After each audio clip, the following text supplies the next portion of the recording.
Alright, tubers, as is my custom, I've kind of ran off the beaten path again. I got to thinking we're almost into March and it's going to be time for Hambone to get his garden out. So I just wanted to, I'm off to get my Gravely ready for this spring. It shouldn't take too much. You can see, just looking at the Gravely, there's a lot of different color on it.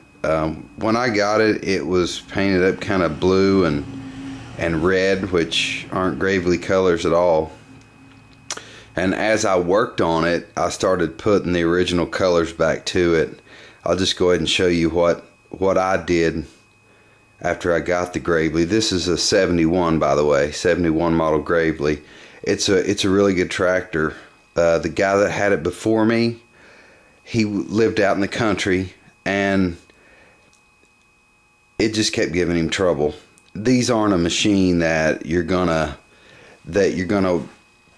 just fix it and it's gonna run for a long time without maintenance. They do require some maintenance. I found that to be true after I became a Gravely owner, which is fine because I like to work on things. Let me just get back to where I was. What happened? Okay, now these are more original Gravely colors. The reason I painted that was all of this, when I got it, was kind of gummed up and rusted, just needing TLC. This is the where you shift from high to low. This is an 8-speed Gravely. Not all of them were made like that, but this is one of them. I painted the brackets, painted one of the arms here. I didn't take any of that off over there, so that's why it hasn't been painted. I did remove the advanced casting on this and the battery box. I painted both those things up, and you know, I might restore this thing one day. I don't know. I had to take the head off too, so I cleaned and painted that when I had it off. I might restore it one day. Right now, when I had my garden, I haven't used this in a long time. The last big garden I had, it's been 4 or 5 years that this thing is set. And what happened, my magneto broke. Your magneto bolts on right here.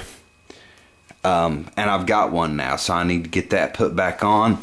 Also, I had rebuilt the carb on it, but it's going to need it. I'm going to take it all back apart and do it again.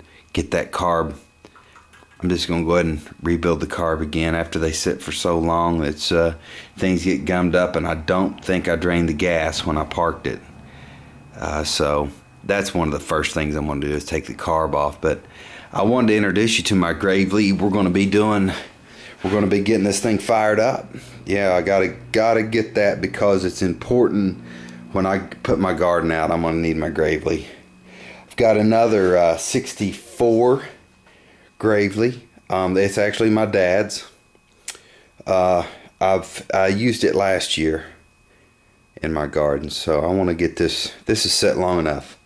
I want to get it fixed. So anyway, I wanted to introduce you all to my Gravely, and we're going to be talking more about Gravely's. You know, these are amazing machines. I've got a tiller box for this one. I've got a bush hog for it and a mowing deck. And these things, they made so many different attachments. Sickle bar mowers and so on and so forth. The list goes on. But anyway, that's the old Gravely there with the old style Studebaker engine on it. After, I'm not sure what year they went to Kohlers, but they went away from the Studebaker engine and went to the Kohlers. So anyway, I want to wrap it up. Hope you enjoyed the little segment on the Gravely here, and we'll be doing more with it in a few days. So have a good one, guys.